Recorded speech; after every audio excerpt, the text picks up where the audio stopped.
ഈ കയ്യടി വളരെ ജെന്യൂൻ ആയിട്ടുള്ളൊരു കയ്യടിയാ. നിങ്ങളെല്ലാവരും ഇത് നടക്കുന്നത് അറിഞ്ഞും കേട്ടും സ്വന്തം ചെലവിലും വണ്ടിയിലും ബസ്സിലും ഒക്കെ കയറിയും തിരക്കിലും ഒക്കെ വന്ന് ഇവിടം വരെ ഇരിക്കുന്ന ആൾക്കാരാണ്. അല്ലാതെ വാട്സപ്പ് ഗ്രൂപ്പിലൂടെ പേടിപ്പിച്ചു കൊണ്ടുവന്ന ആൾക്കാരല്ല എന്നുള്ള ഉത്തമ ബോധ്യം എനിക്കുണ്ട്. നമ്മളെയാണല്ലോ മച്ചമ്പി. അപ്പൊ ഞാൻ പറഞ്ഞു, കോൺഗ്രസിനെ സംബന്ധിച്ച് നീ പറഞ്ഞൊരു വലിയ പ്രശ്നമുണ്ട്. കാരണം കോൺഗ്രസിന് അണികളുണ്ട്, കോൺഗ്രസിന് അംഗങ്ങളുണ്ട്, പക്ഷെ കോൺഗ്രസിന് അടിമകളില്ല എന്നുള്ളതൊരു വലിയ പ്രശ്നമാണ്. പറഞ്ഞു, അടിമത്തത്തിനെതിരെ ഏറ്റവും കൂടുതൽ പോരാടിയത് ഞങ്ങളുടെ പാർട്ടിയാണ്. ഞാൻ പിന്നെ ഒന്നും പറയാൻ പോയില്ല. എന്തിനാ ശ്യാമള വെറുതെ മെക്കിട്ട് കയറുന്നത്? നിന്റെ കയ്യിലിരിപ്പതായിരുന്നല്ലോ. ഈ ലോകത്തിന്റെ ഏത് കോണിൽ എന്ത് നല്ല കാര്യം നടന്നാലും അത് നമ്മളുണ്ടാക്കിയതാന്ന് പറയുന്ന ഒരു പരിപാടി പണ്ട് തൊട്ട് ഇവരുടെ കയ്യിലുണ്ട്. ഞങ്ങളുടെ കുഴപ്പം കൊണ്ടല്ല, എന്നെ മനഃപൂർവ്വം കരിവാരിത്തേക്കാൻ കുറച്ച് ആൾക്കാർ ഇറങ്ങിയിരിക്കുകയാണ്. എവിടെയെങ്കിലും നിന്ന് ഇപ്പൊ തമാശ പറയാൻ പറ്റാത്തൊരു കാലമാണ്. ഞാനൊരു സ്റ്റേജിൽ കയറി തമാശ പറയാൻ തുടങ്ങി. എന്റെ ഒരു നല്ല തമാശ വരുന്നതിന് മുമ്പ് ആകാശത്തോടൊരു വിമാനം പറന്നുപോയി.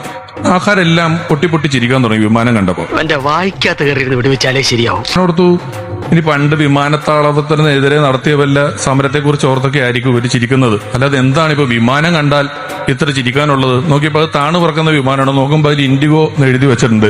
ഇത് കണ്ട ഉടനെ ആൾക്കാർ പൊട്ടി ചിരിക്കുകയാണ്. അതെന്തിനാടാ പന്നിപ്പ പറഞ്ഞതല്ല.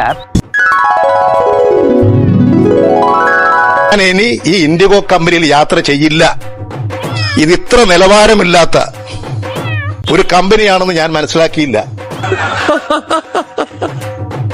എന്ത് ചെയ്തിട്ടൊരു മെന വന്നില്ലല്ലേ? ഞങ്ങളുടെ മേഖലയിൽ ടൈറ്റ് കോമ്പറ്റീഷൻ നടക്കുകയാണ്.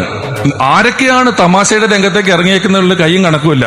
നിനക്കിതെങ്ങനെ സഹിക്കാൻ കഴിയും ജോസേ? അപ്പൊ പറഞ്ഞു, നീ ഇത്രയൊക്കെ പറയുകയാണെങ്കിൽ നിന്നെ നമ്മുടെ നോട്ടപ്പുള്ളിയാക്കി വെച്ചിട്ടുണ്ട്. ഞങ്ങളുടെ സൈബർ ശക്തിയെ കുറിച്ച് നിനക്കറിയില്ല. അടുത്ത ഒരാഴ്ച നിനക്കെതിരെ വലിയ തരത്തിലുള്ള ട്രോളുകളും എഴുത്തുകളും കാര്യങ്ങളും പരിപാടികളൊക്കെ ഞങ്ങൾ പ്ലാൻ ചെയ്യുന്നുണ്ട്. പലതരത്തിൽപ്പെട്ട പരിപാടികളുണ്ട്. സൈബർ ഏരിയയിൽ നിന്നെ ഞങ്ങൾ കാണിച്ചു തരാൻ നിനക്ക് പലതരം ഇടപാടുകൾ ഞങ്ങളുടെ പ്ലാൻ ഉണ്ടെന്നൊക്കെ പറഞ്ഞു. നീ പേടിക്കണം, അത്രേ ഉള്ളോ? പണ്ട് കമ്പ്യൂട്ടറിനെതിരെ സമരം നടത്തിയത് വിജയിക്കാതെ പോയത് കൊണ്ട് ഇപ്പൊ സൈബർ എന്ന് പറയുന്ന ഒരു സ്ഥലമെങ്കിലും ഉണ്ട്. ആ സമരംഗം വിജയിച്ചിരുന്നെങ്കിൽ ഇപ്പൊ സൈബർ സ്പേസും ഇല്ല, സൈബറും ഇല്ല, ഒന്നുമില്ല. അതവിടെ പറഞ്ഞോട്ടെ. ആ തേണ്ടി RDPയുടെ തൊലി ഒരിക്കലാണ് ഉത്തമ. സഹിക്കല്ലാതെ എന്ത് ചെയ്യാ? കാലം കടന്നുപോയി, കമ്പ്യൂട്ടറുകൾ വന്നു, ഇന്റർനെറ്റ് വന്നു, അതെല്ലാം വന്നു. ഇതെല്ലാം വന്ന് കാലം ഇത്രയും മുന്നോട്ട് പോയി ഇപ്പോഴും കമ്പ്യൂട്ടറിനോടുള്ളൊരു ദേഷ്യം തീർന്നിട്ടില്ല. നിയമസഭയിൽ ഇരിക്കുന്ന കമ്പ്യൂട്ടർ വരെ കണ്ട ഒപ്പത്തിനെടുത്ത് എറിഞ്ഞു കളയും. അങ്ങനത്തെ ഒരു എന്തൊക്കെയോ ചില പ്രശ്നങ്ങളൊക്കെ നിൽക്കുന്ന തീർന്നിട്ടില്ല. ഒരു കൗതുക വാർത്തയുള്ളത്, ലക്ഷദ്വീപിൽ ഇതുവരെ മദ്യം കയറ്റിയിരുന്നില്ല. ലക്ഷദ്വീപിൽ മദ്യമെത്തി എന്നൊരു വാർത്തയുണ്ട്. ശരി. എല്ലാവരും ഇതുപോലെ ചിരിക്കൂ, സന്തോഷിക്കൂ. നമ്മുടെ മുഖ്യമന്ത്രി ചിരിക്കുന്നില്ല എന്ന് ആർക്കൊക്കെയോ പരാതി ഉണ്ടായിരുന്നല്ലോ.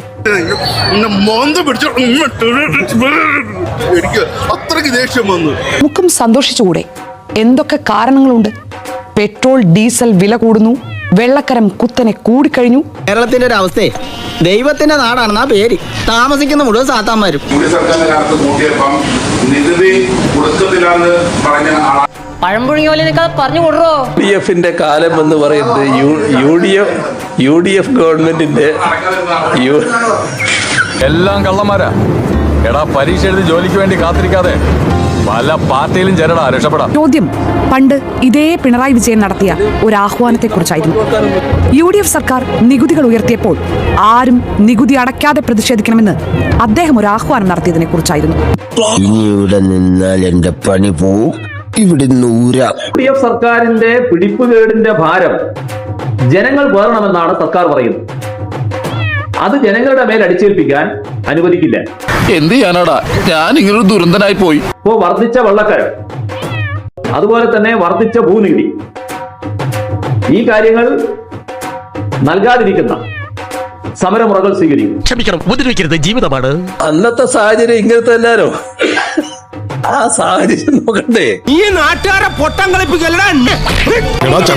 അടിപൊളിയല്ലേ? ഞാൻ പോകുന്നു. Bye bye.